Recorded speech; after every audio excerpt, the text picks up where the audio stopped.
महापालिका निवडणुकीमधील पराभवानंतर मीरा भाईंदरमध्ये शिवसेनेमध्ये फेरबदल होणार. शहरातील पदांची फेररचना करण्याचा मंत्री प्रताप सरनाईक यांचा निर्णय.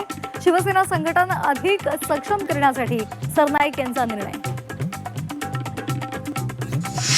मुख्यमंत्री देवेंद्र फडणवीस आज नाशिकच्या दौऱ्यावर. राज्य सरकार आणि HLA मध्ये करार. ओझर विमानतळाच्या विस्ताराला 556 कोटींची मान्यता. सुनेत्रा पवारच राष्ट्रवादीच्या राष्ट्रीय अध्यक्ष होणार. 13व्याचा विधी पार पडताच मुंबईमधील कॅबिनेटच्या बैठकीला हजेरी लावणार. सूत्रांची झी24 तासला माहिती. मुंबईमध्ये 44 वर्षांनंतर भाजपचा महापौर. रितू तावडेंच्या निवडीची केवळ औपचारिकता बाकी. ठाकरे बंधूंनी उमेदवार न दिल्यामुळे महापौर निवडणूक बिनविरोध. राज्यातील 12 ZP आणि 125 पंचायत समित्यांसाठी सरासरी 70% मतदान. कोल्हापुरात सर्वाधिक 80% मतदानाची नोंद. EVM बंद पडणं त्याचबरोबर वादावादीच्या किरकोळ घटना वगळता शांततेत मतदान. तर उद्या होणार मतमोजणी.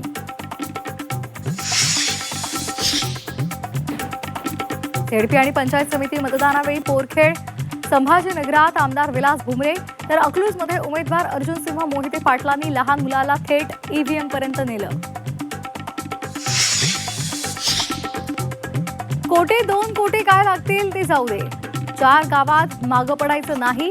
मतदाना दिवशी माजी मंत्री तानाजी सावंतांची पैसे वाटपाची कथित ऑडिओ क्लिप व्हायरल.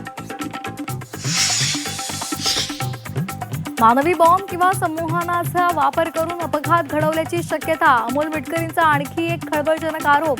कंपनीकडून प्रत्येक पायलटचा 50 कोटींचा विमा. मिटकरींकडून VRS कंपनीसंदर्भात शंका. तुळजापुरात अज्ञात व्यक्तीकडून पुन्हा एकदा गोळीबार. गोळीबारात 1 जण जखमी. 5 ते 6 जणांमधील किरकोळ वादावरून गोळीबार.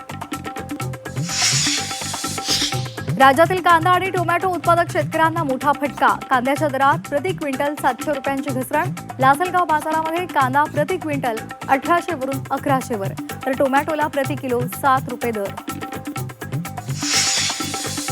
CNG दरात 50 पैशांची वाढ. CNGचा दर आता प्रति किलो 81 रुपये.